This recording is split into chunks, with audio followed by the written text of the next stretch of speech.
Kahit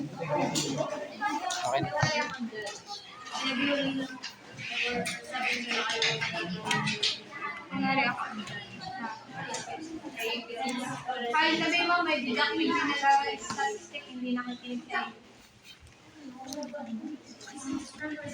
So, good morning everyone. So, let's talk about the community linkages and professional engagement. Let's first talk about muna sa community linkages. What word we can get to that phrases? Community linkages. Anyone? Community linkages. So, we can get the word link. We're gonna link to the teaching and learning the word aspirations, experiences, and the interest. We're gonna link those words. Why? Because it is for the enrichment of the learning environment po. And we had professional engagement naman. We know that the professional is a matter of a privilege po.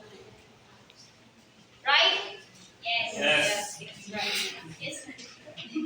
So this domain is the reminder for teacher that you are not teaching a child or in isolation that could be limited in a classroom, but you are teaching a child.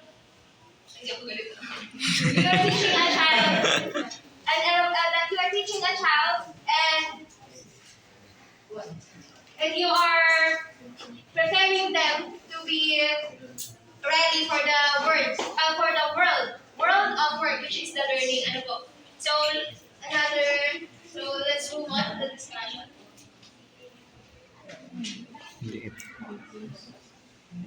Shish, labo. Hindi kita ikit. Nakita to.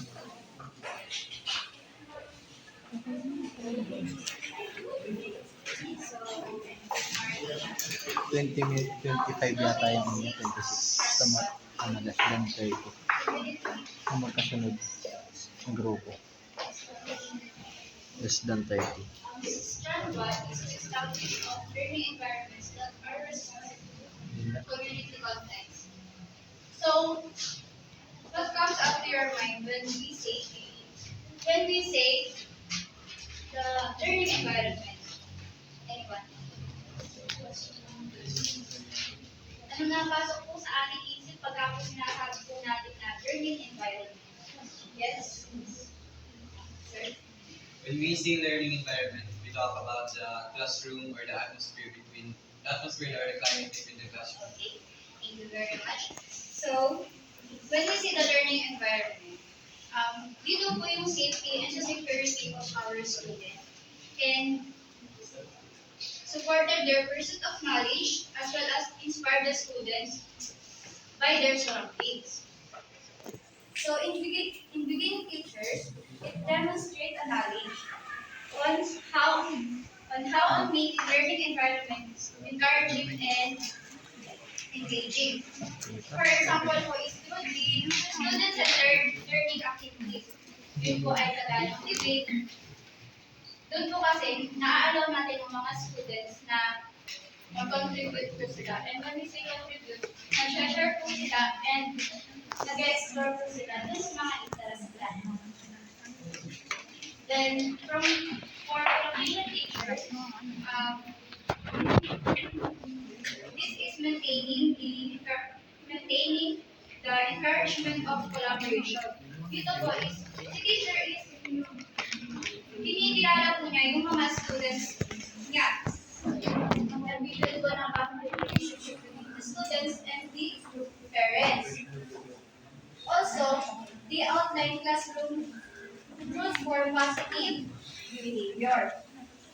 In highly proficient teachers naman, they reflect and evaluate. They adapt the teaching and the curriculum and elevate the students. And when we say elevate, it's lift up the students. Yung culture nila at yung ano pa. Then, yung distinguished teachers, restructuring the learning environment by planning and organizing the learning environment. It involves the design for the objectives. Yun na po.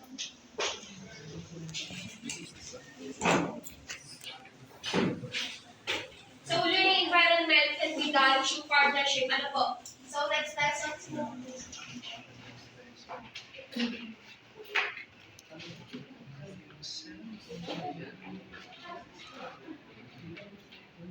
Yan. So, ang sunod po ay yung engagement of parents and providers. Ikaw basa. in the Sko. educative process. Yan po. Dito, in educative process, it is not just a teacher and a student. So, maliban po sa teacher, saan po ba natututo pa mga bata? Sa bahay at sa komunidad kasi yun yung nakakulat. Ayan. So, but, yun nga po sabi, our first goal is our home kasi doon tayo na natututo. And natututo rin tayo sa labas na, natututunan tayo sa labas na hindi natin natututunan sa school. Ano po? Tapos, pero hindi ito yung i-discuss mo ngayon. Ang i-discuss ko po ay yung how teachers build a relationship with them.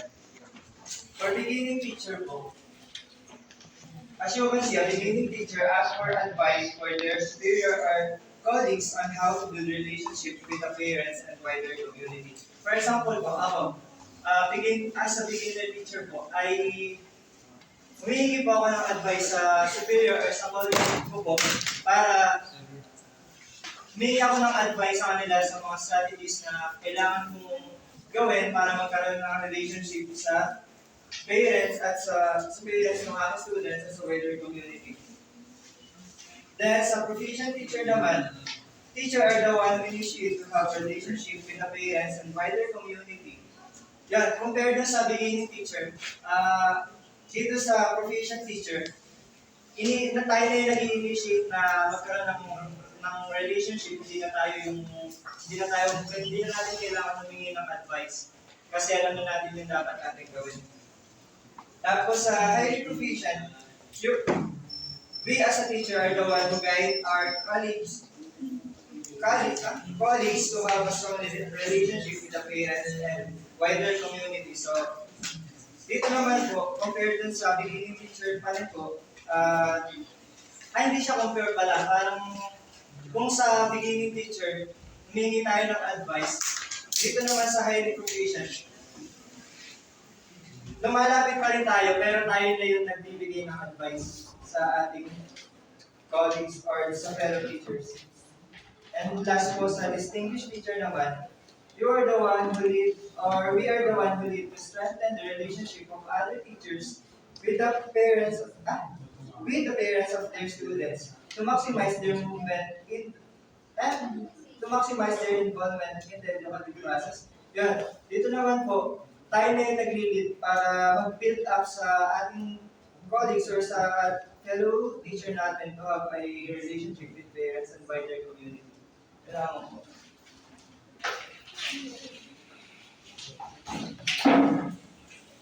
So next po is the strand 6.3, which is the professional ethics.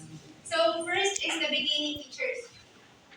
Beginning teachers demonstrate awareness of existing laws and regulations that apply to the teaching profession and become familiar with the responsibilities specified in the Code of Ethics for professional teachers. So beginning teachers often referred to as novice or new teachers. Are educators who are in the early stage of their teaching careers. So they are typically recent graduates or individuals who have recently entered the teaching professions. So the passage that provided demonstrate awareness of the existing laws and regulations that apply to the teaching profession and become familiar with the responsibilities specified in the Code of Ethics for professional teachers outlines the critical aspects of the professional development. So these statements highlights the following key points. So number one, awareness of laws and regulations. So beginning teachers needs to be aware of the legal framework that governs the education system.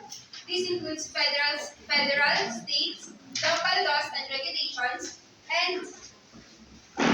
and that pertains to education. So understanding this law is crucial to ensure compliance and ethical conduct in the classroom. So number two, conduct of ethics for professional teachers. Beginning teachers are expected to acquaint themselves with the Code of Ethics for teachers. This code stands for professional teachers, the ethical standards and principles that guide the behavior and professional conduct of educators. So it covers aspects such as respecting students' rights, maintaining professionalism, and fostering a positive learning environment. So in proficient teachers, proficient teachers regularly review their personal teaching practices to examine their compliance with existing laws and regulations that pertain to teaching profession and the ethical standards outlined in the Code of Ethics for Professional Teachers. So this involves periodically assessing their teaching methods, kung paano magturo yung mga teachers, at kung paano makipag-interact, and the interactions with their students. So, an example of this review process includes curriculum evaluation, where proficient teachers assess their curriculum to ensure it adheres to educational standards mandated by the law and regulations, and making necessary adjustments as needed. Next is the student awareness. They review their assessment methods regarding fairness, transparency, and adherence to grading protocols as per educational regulations. So next naman is highly proficient teachers. We're discuss with colleagues teaching and learning practices that apply to the existing codes, laws, and regulations that apply to the teaching profession and responsibilities specified in the Code of Ethics for Professional Teachers. So in highly proficient teachers, yun nga, for example, nito, they may discuss inclusive education. So they could collaborate on strategies to ensure that students with disabilities are fully integrated into the classroom in compliance with disability rights laws. Next is the assessment practices, where teachers may exchange ideas on fair and unbiased assessment methods aligning with educational standards and testing regulations. So last is the distinguished teachers, where lead colleagues in the regular review of existing codes, laws, and regulations that apply to the teaching profession and the responsibilities as specified in the Code of Ethics for Professional Teachers, Philippine Professional Standard for Teachers 20. So in the distinguished teachers, ang example nito, a distinguished teacher might organize monthly meetings to discuss updates in education laws and regulations, ensuring their colleagues are aware of any changes that affect their work. And they could facilitate workshops on ethical dilemmas and teaching, helping fellow educators navigate complex situations while upholding the Code of Ethics. Okay. So, sa school policies and procedures naman, sa being teachers, it is a starting point, ano po? Where a teacher, ang alam lang nito ay yung mga basic, ano po, yung pagrespeto, magpasok pa lang sa pinto, alam din na dapat siya na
Alas na naman. Alas na yan.